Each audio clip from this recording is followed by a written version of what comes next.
sekalipun bentar menyelamnya itu, wanawal wudu'a, kemudian di dalam air itu dia meniatkan berwudu, wahwa munghamisun, sementara dia itu lagi nyelam, dia masuk ke dalam air nyelam, lagi nyelam dia niat berwudu, dalam kondisi itu saqata wujubut tertibi, maka gugurlah kewajiban tertib, gugur kewajiban tertib. Ya orang dia tadi niat di situ kan sudah terbasuh semua itu, kepala yang seyogianya disapu pun udah terbasuh jadinya itu, namanya sudah habis, dia masuk ke dalam. Nah pada kondisi itu saqata wujubut tertibi, maka gugur kewajiban tertib. Ini menurut wahwal mu'tamadu indan Nawawi, menurut pendapat yang dipegang oleh Imam Nawawi. Imam Nawawi ini ulama besar dalam mazhab Syafi'i yang beliau itu belum sempat menikah, sudah meninggal dunia. Ini Imam Nawawi itu. Umurnya dalam satu versi itu 45, dalam versi yang lain 54. Cukup muda tapi produktif, kitabnya banyak, sibuk dia mikirkan agama ini, tidak sempat nikah. Nah itu kebalikan dari kita lah, sibuk mikirin nikah lupa agama, kira-kira gitu lah. Kalau dia sibuk mikirin agama lupa nikahnya, tidak sempat gitu. Bukan berarti dia tak mau nikah. Ada juga yang bilang kenapa Imam Nawawi tak mau nikah, padahal dia ahli hadis, dia baca hadis itu, siapa yang tak mau nikah berarti tak mengikuti sunnahku gitu. Bukan, dia bukan tak mau nikah, tidak sempat nikah. Banyak ulama besar itu yang meninggal dunia dalam usia muda tapi tidak sempat menikah. Itulah, awak mau nikah saja lupa. Itu kata Imam Nawawi.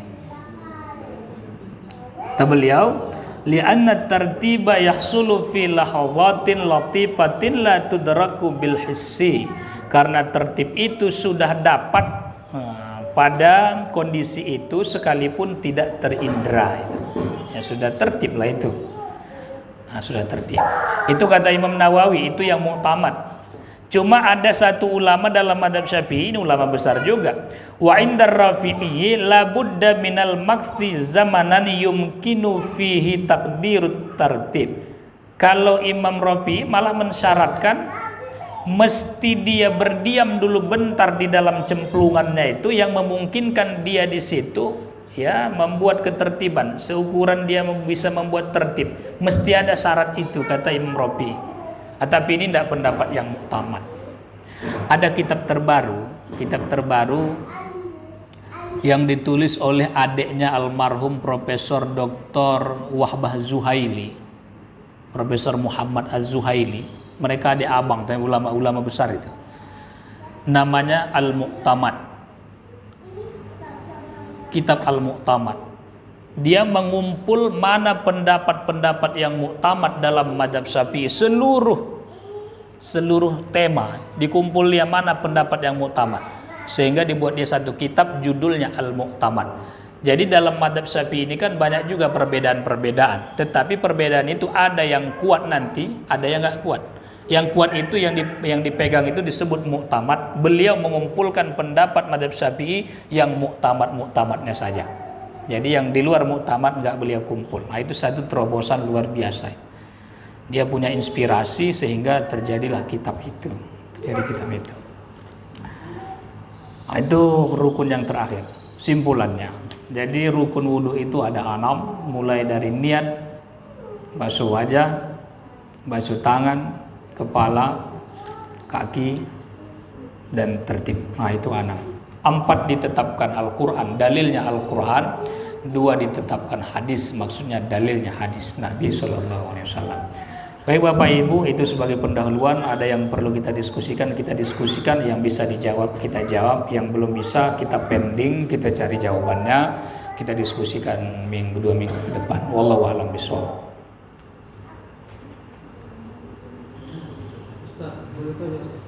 Silakan Pak. Tadi masalah wudhu, tadi kok nggak semua.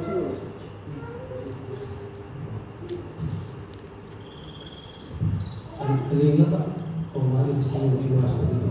Cuman itu ya jelas. Telinga. Ya, kan tadi ada disinggung sedikit tentang masalah telinga.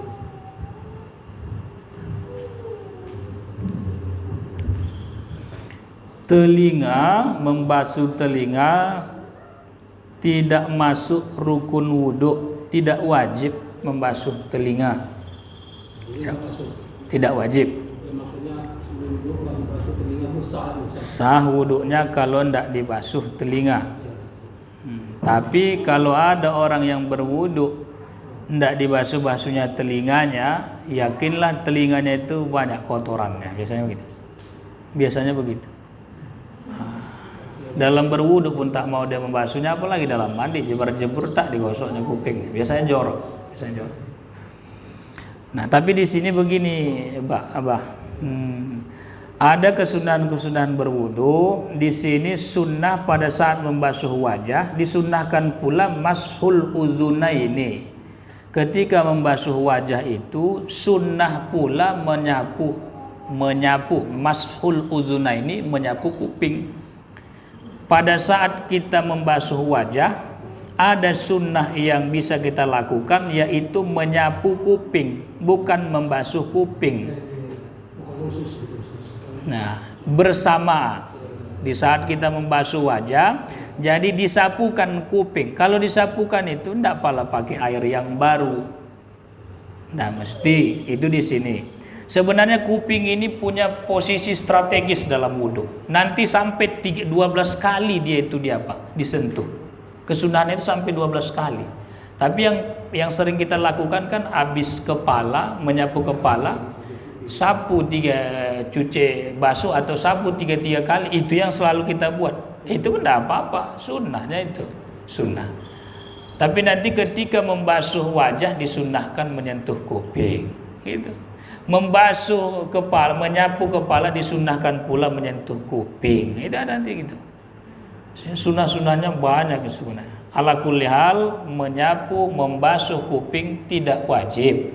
Itu hanya sunnah. Mau diikutkan pada saat membasuh muka, menyapu kepala, terserah. Kalaupun tidak disapu atau dibasuh kuping itu wudunya sah, tapi tak dapat pahala kesunahan. Kalau yang gratisnya pula membuat sunnah itu, kenapa sulit kali? Kira-kira begitulah.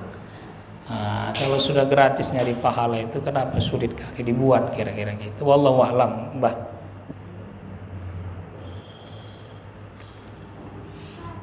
Mana lagi dia itu? Ada satu lagi.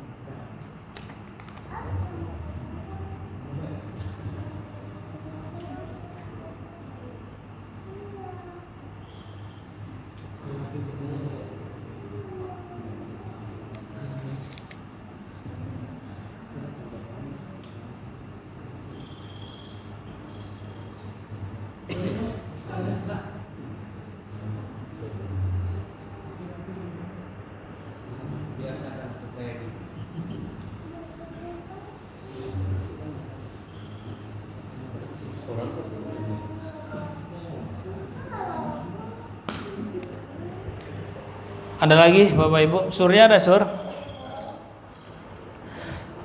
Kenapa saya kalau setiap pengajian saya suka ditanya, bukan karena saya tahu menjawabnya, enggak. Begitu pulang ke rumah itu saya cari jawabannya.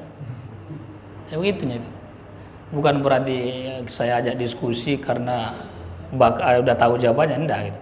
Ketika tak tahu jawabannya di rumah nanti cari lagi, jadi tahu jadinya. Karena guru saya dulu pernah mengajarkan di pesantren, itu bagian dari strategi menambah wawasan. Beliau bilang begitu. Jadi kalau takut ditanya, semakin apa itu biasanya, semakin tidak berkembang wawasan, biasanya begitu. Ada lagi Bang yang mau kita diskusikan? 15 menit lagi tuh. Ustaz Del.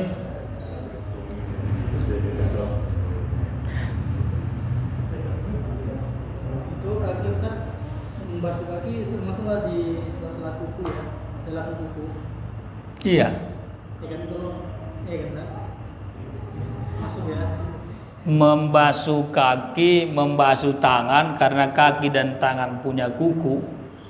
Apa yang ada di bawah kuku yang terbuka itu, kalau dia kotoran yang menghalangi air masuk, wajib dihilangkan. Wajib dihilangkan. Jadi kalau membasuh tangan kan tadi ada juga dari siku ke bawah. Kalau ini kan sulit air masuk dan kecuali seperti ini kan. Ya.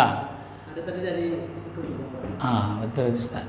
Sebelum melakukan rukun membasuh tangan, kita juga disunahkan nanti itu membasuh tangan, telapak tangan khususnya. Diniatkan itu nawaitu sunana, nawaitu ada as-sunanil wudu'i. Disunahkan itu. Disitulah kita membersihkan kuku itu dulu. Jadi membersihkan kuku itu di situ. Dan ini penting juga. Kesunahan yang dilakukan itu, kalau nggak diniatkan melakukan kesunahan itu nggak dapat pahalanya. Sekalipun dia berkumur-kumur atau memasukkan air ke hidung, mengeluarkan air dari hidung, mencuci telapak tangan duluan itu, kalau nggak diniatkan sunnah wudhu itu nggak ada pahalanya, nggak dapat pahala sunnah. Jadi mesti diniatkan nawaitu ada as-sunanil wudhu, kira-kira gitu. Aku niat untuk menunaikan sunnah-sunnah wudhu, baru dapat itu. Begitu di sela-selanya jari-jarinya, begitu juga jari kaki itu, jari-jari kaki di sela-sela itu dapat pahala sunnah. Tapi kalau nggak diniatkan nggak dapat. Nah, kesempatan membersihkan yang ada di bawah kuku ini di situ. Kalaupun tidak di situ, di luar wudhu sebelumnya, bukan lagi pada saat membasuh yang wajib itu. Jadi kalau sudah saat membasuh yang wajib itu, kerjaannya bukan lagi membersihin itu. Di luar itu. Kalau tidak diniatkan, tapi dilakukan, itu dapat menyempurnakan wudhu kita nggak itu? Kesunahan tadi. Ya, tidak diniatkan, tapi dilakukan. Nggak dapat. Dapat tak menyempurnakan wudhu kita? Nggak dapat. Berarti Harus diniatkan. Begitulah tadi, kalau ada orang yang memasukkan air ke hidung, memasukkan air ke hidung itu sunnah. Memasukkan air ke mulut berkumur-kumur sunnah. Mengeluarkan air dari hidung sunnah. Menyela-nyela jari dan telapak itu kafain itu sunnah. Kalau itu dikerjakan tidak diniatkan, tidak dapat pahala sunnah. Karena dalam ibadah itu mesti ada niat. Kalau tidak ada niatnya tidak jadi. Itu tidak jadi. Itu harus diniatkan. Itu wallahu a'lam. Baru yang menyela-nyela kaki itu Ustaz, sunnahnya pakai jari kelingking. Menyela-nyela jari kaki itu sunnahnya pakai jari kelingking. Ada pahalanya pula. Pakai jari kelingking itu. Dalam satu kitab itu jari kelingking kiri. Dalam kitab yang lain jari kelingking kanan pun bisa. Kan aneh juga itu. Tapi begitulah uraiannya gitu kan. Aneh, kenapa lah mesti pakai jari kelingking? Malah ribet, jari ini kenapa rupanya gitu kan. Tapi begitulah. Nah begitu bisa kan? Harusnya kan. Apa dibaca niatnya Ustaz? Ya. Niatnya apa dibaca Ustaz? Di awal. Nawaitu ada sunanil wudu itu di awal. Mulai kita pertama. Gimana? Oh ya, kalau mau melakukan yang wajib itu niatnya nanti ketika mau membasuh muka itu. Nah, di situ niatnya wajib itu. Kalau niat yang sunnah tadi kan sebelum itu. Nah, kita kan sudah buka keran nawaitu sunana ada nawaitu ada sunanil wudu. Di situ mulai. Malah masuk segala macam itu. Nah, itu di situ dapatnya. Gimana, Pak?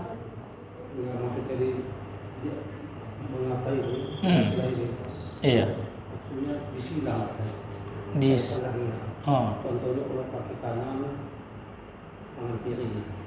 Iya, ada uraian begitu. Betul itu. Ada uraian begitu. Ada uraian yang pakai jari kelingking kanan saja. Ada uraian pula yang pakai jari kelingking kiri saja. Itu ada, masing-masing ada. Masing-masing ada. Yang mana pun jadi. Itu yang mana pun jadi. Gitu.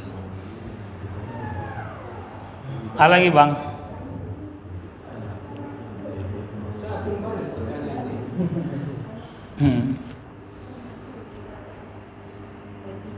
Jadi Ustaz kalau seandainya dia berwudu tanpa ilmu itu gimana? Gimana Bang? Ini berwudu tanpa didasari ilmu.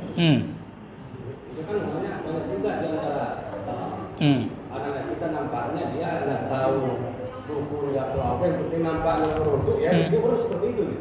Ketika ditanya dia, yang penting kita orang begitu ya begitu aku buat. Itu kemana punya?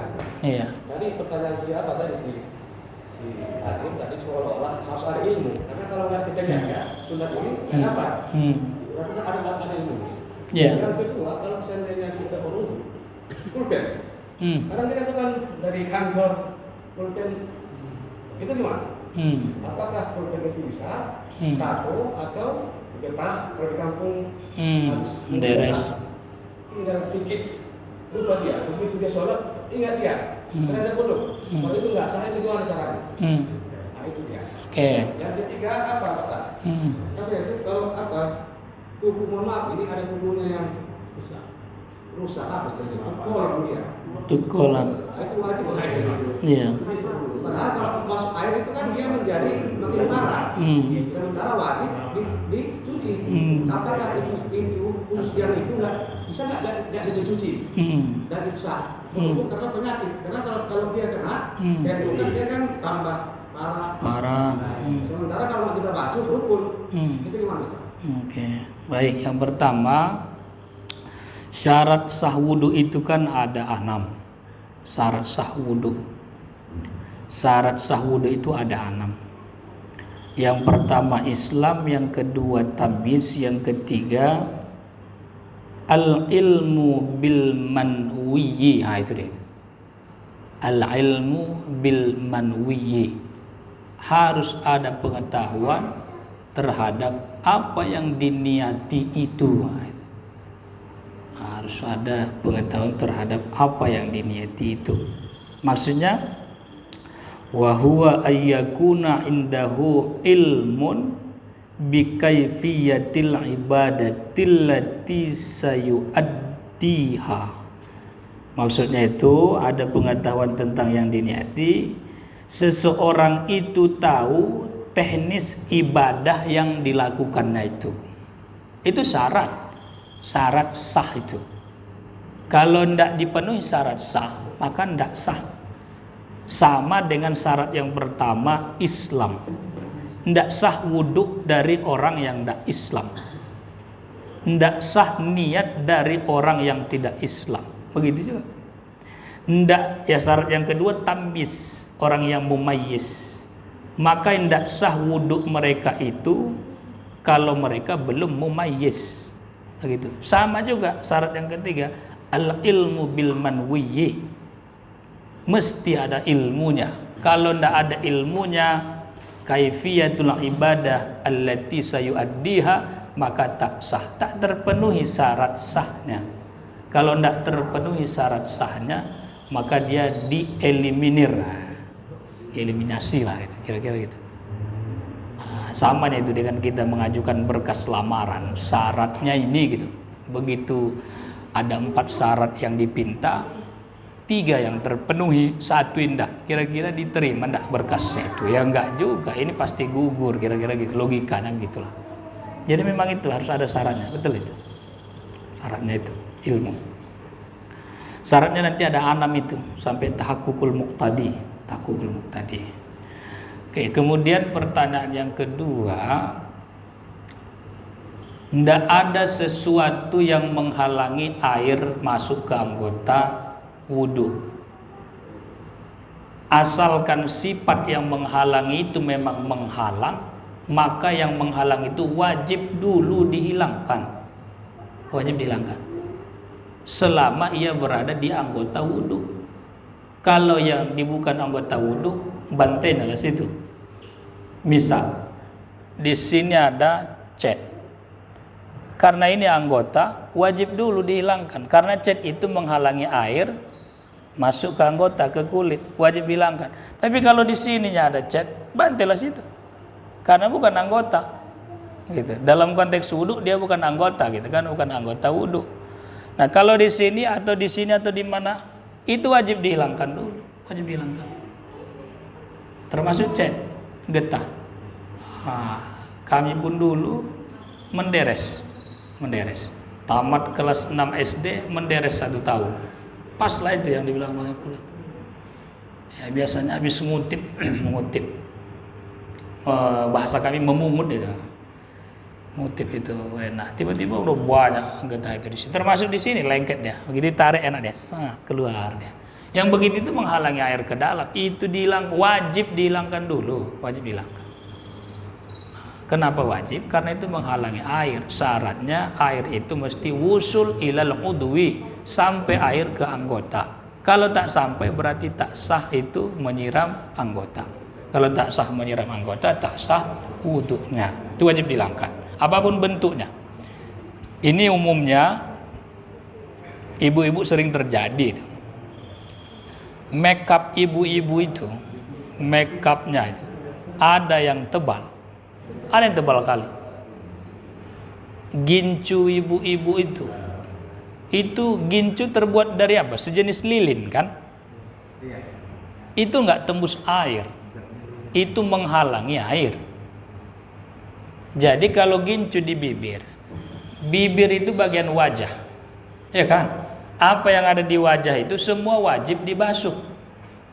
Tapi wajah bagian luar dalam madzhab Syafi'i makanya disebut itu zahiru wajhihi, bagian luar dari wajahnya. Bibir kalau masih nampak begitu kita begini, yang nampak itu bagian luar, itu wajib dibasuh. Yang ke dalamnya itu jangan diginikan, itu enggak bagian luar, enggak wajib dibasuh. Sama dengan mata, dalam mata itu enggak wajib dibasuh dalam madzhab Syafi'i. Jangan diginikan, dimasukkan air malah menjadi bahaya itu. Yang luar itu ya ininya saja. Nah, gincu itu yang ada di situ itu dihilangkan dulu itu. Kalau jenis gincunya atau lipstiknya itu dari jenis yang tadi itu yang dapat menghalangi air itu zatnya, tergantung zatnya. Karena nanti memang ada pewarna ini yang dia hanya warna tetapi tidak menghalangi air ke anggota. Contoh yang sederhana itu ketika kita dulu pemilu, tintanya itu diizinkan itu kan, bahkan difatwakan MUI itu tidak menghalangi air ketika berwudu, bisa itu. Tapi kan masih ada warnanya, iya warnanya ada, tetapi zatnya itu tidak menghalangi ke dalam. Sama seperti orang yang menikah itu inai dari daun pacar itu hanya warna saja, tetapi dia masih menembus ke kulit air itu. Beda sama kutek. Kalau kutek sama merah sama inai, tapi kutek itu zatnya beda. Itu bisa menghalangi air. Yang setiap zat benda yang dapat menghalangi air wajib dihilangkan. Nah, itulah simpulannya begitu. Wajib dihilangkan. Termasuk kuku. Maka kenapa guru-guru kita itu di pesantren melarang kita berkuku panjang? Bukan kuku panjangnya yang dilarang, konsekuensi dari kuku panjangnya itu. Dalam berwudu kadang-kadang kuku panjang ini kan sulit terjaga kebersihannya, itu sulit terjaga kebersihannya, sehingga banyak di situ nyangkut. Kuku pendek aja pun sering nyangkut hitam-hitam gitu kan. Jam kita kadang-kadang itu nggak sadar kita berkeringat siang itu ada yang gatal digaruk. Itu masuknya ke dalam itu, masuk ke dalam.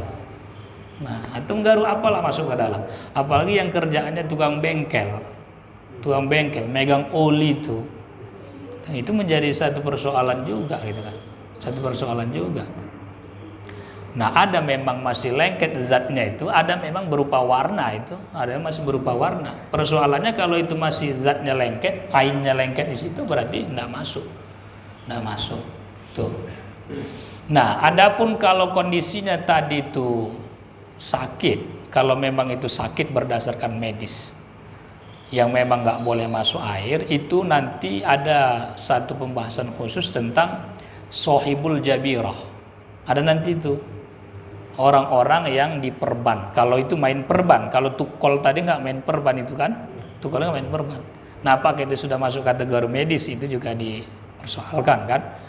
Tapi yang medis itu nanti ada satu porsi namanya sohibul jabirah. Bagaimana? Kita lanjutkan lah itu. Bagaimana kasusnya kalau ada salah satu anggota wudhu seseorang itu luka, yang diperban atau diplester pakai apa, hansaplas itu kan tertutup. Nah, misalnya anggota kanan lah, tangan kanannya pakai hansaplas di sini, sedikit saja, cuma satu ini aja, gitu kan, satu ini saja. Tangan kirinya no problem, yang lain no problem. Ada itu udah beres semua. Itu bagaimana wudhunya itu? Bagaimana wudhunya? Untuk menyempurnakannya itu harus pakai tayamum. Harus pakai tayamum. Teknisnya begini. Dalam wudhu itu kan wajib tertib. Dalam wudhu wajib tertib. Dalam mandi wajib tidak ada tertib. Itu kita ke situ dulu. Dalam wudhu wajib tertib. Dalam mandi itu kan rukunnya cuma 2, niat dan mengguyurkan air ke seluruh badan. Kalau wudhu rukunnya 6, salah satunya tertib. Nah, kalau ada tadi anggota kita itu luka lalu dibalut, ditutup sehingga nggak boleh kena air, misalnya di tangan kanan lah. Kita berwudhu, wajah wudhu sempurna, tidak ada masalah. Wudhu kita wajah, wudhu wajah. Nah, sekarang tangan kan, habis dari wajah ke tangan. Tangan kanan tadi ada kena di sini plaster gitu kan, hansaplas. Yang tidak kena hansaplas itu dibasahin dulu yang tidak kena hansaplas gitu kan, termasuk ke kiri. Udah, lalu kita belum boleh berpindah ke kepala. Tidak boleh kita berpindah ke kepala. Tidak boleh. Kita tayamum dulu. Yang ini tadi kita sempurna, yang tertutup tadi kita sempurnakan dengan tayamum. Cemana tayamumnya? Bukan diambil debu lalu digini-ginikan, bukan gitu. Itu salah itu. Yang benar itu adalah begitu sudah selesai itu tadi, kita ini pasti di apa dulu lah, dikeringkan dulu supaya jangan lengket debunya. Baru niat tayamum, baru basuh, baru sekali lagi tangan. Baru lengkap tayamum, berarti lengkap tadi penyempurnaan dari membasuh tangan. Barulah boleh kita bergeser ke menyapu kepala. Begitulah seluruh anggota tubuh dibuat. Jadi yang selama ini ada yang memahami ditayamumin, yang ini dibasahin, yang ini pakai debu aja, pak. Bukan tayamum namanya itu nggak tayamum. Malah itu mengotorin namanya. Gitu Teresa, kalau memang itu tadi sudah medis ya, sohibul jabirah, begitulah. Tapi kalau dalam kondisi mandi wajib itu tidak apa-apa. Mau duluan tayamum dulu baru mandi, atau mandi dulu baru tayamum, dua-dua boleh. Tapi yang abdal tayamum dulu baru mandi. Itu yang abdalnya begitu. Karena tidak ada unsur tertib di mandi. Mana ada mandi tertib kan? Tidak ada rukunnya tertib. Tidak ada. Begitu. Gitu bang. Wallahu a'lam. Ada lagi satu lagi tadi. Ketika kita sholat ternyata ada. Berarti kan nggak sah wudhu kita. Itu gimana sikap kita? Iya. Dan sholat atau? Iya, itu menjadi persoalan kalau memang kalau mungkin kita sendiri mungkin nggak terlalu persoalan kan, kalau munfarid misalnya. Yang jadi persoalan itu mungkin kalau kita menjadi imam yang mengimami makmum yang banyak misalnya itu makmum. Nah, kalau begitu keadaannya bagaimana? Kalau kita tadi sholatnya munfarid, begitu ketahuan itu berarti tak sempurna wudhu itu. Kalau tak sempurna wudhu berarti tak sahlah wudhu. Kalau tak sah wudhu, tak sahlah sholat. Bagaimana sholatnya itu? Lakukan i'adatus sholat. Lakukan pengulangan sholat. Tentu mengulang wudhunya itu dulu. Tapi begini, kalau ada walau nasiyan lum'atan, kalau bahasa kitab itu begitu. Kalau ada orang yang lupa, setitik saja dia lupa tidak terbasuhnya dari salah satu anggotanya misalnya gitu kan, setitik saja dia lupa dari salah satu anggotanya, kalau dia teringat saat itu juga, maka mana tadi yang terlupa, yang terlewatkan itu langsung dibasuh yang itu, baru urut. Misalnya kalau tangan tadi langsung dibasuh yang itu, baru urutkan ke kepala balik, baru ke kaki, begitu mengulanginya. Tapi kalau sudah punya jeda yang cukup panjang, dia wudhu dia dari awal mulai niat masuk muka, tangan, kepala, kaki. Begitu. Itu walau nasya lum'atan. Nah, kalau ya kasus yang tadi itu munfarid itu ada. Tapi bagaimana kalau dia tadi menjadi imam? Apakah makmumnya itu harus i'adah semua? Tidak. Makmumnya itu tidak i'adah semua, sekalipun dikasih tahunya besok, misalnya dikasih tahunya, aku semalam imam maghrib itu baru ingat aku, rupanya tak sah wudhu katanya. Allah, jadi kami gimana ini? Nggak gimana-gimana, lewat aja. Batalnya sholat si imam tidak membatalkan sholat si makmum, tetapi membatalkan pengikutan dalam berjamaah saja. Qudwatul jamaah, itu saja. Sama itu nanti ketika imamnya lupa dia mandi wajib. Ada itu kasusnya itu. Pagi-pagi, subuh-subuh. Pikirnya dia enggak sedang junub. Pikirnya enggak sedang junub. Pergi dia ke musola, jadi imamnya. Begitu pada siang hari baru alamak rupanya yang junubnya tadi imam itu katanya. Begitu pun sama itu. Jadi ya sendiri menjadi persoalan. Nah, begitu juga kalau nanti sarung si imam bolong atau pakaiannya bolong yang membuat nampak auratnya. Dia imam, gitu juga kasusnya itu. Atau nanti ada najis yang dia tak tahu, si makmum nampak begitu kan, najis itu, benajisnya itu sarung imam tuh katanya gitu. Nah, kalau pada saat itu si makmum tahu, pada saat itu juga lagi berdiri nampaknya si imam bolong, nampaknya di paha itu pas, rupanya imamnya ini perokok gitu kan, sarungnya itu kan api rokok lah kira-kira, bolongnya itu ya memang sudah menurut kriteria itu nampak aurat namanya gitu kan, nampak aurat. Tahu si makmum dari belakang, apa sikapnya? Baru rakaat pertama, Allahu Akbar, yang bolong sarung imam itu. Cemana dia itu? Cemana dia? Dia niat mufarraqah pada saat itu. Niat berpisah. Niatnya berpisah, bukan fisiknya berpisah. Tidak mesti berpisah fisiknya. Niatnya saja. Jangan lagi jadikan dia imam. Kalau tahu seketika itu, jangan lagi. Itu jangan pula dibatalkannya dia, malah ketika dia membatalkannya itu berdosa, dia membatalkan sholatnya itu berdosa si makmum itu, karena ada solusi fikih mufarraqah, lanjutkan saja gerakan sholat sekalipun tidak memisahkan fisik dari susunan yang sudah rapi itu mufarraqah.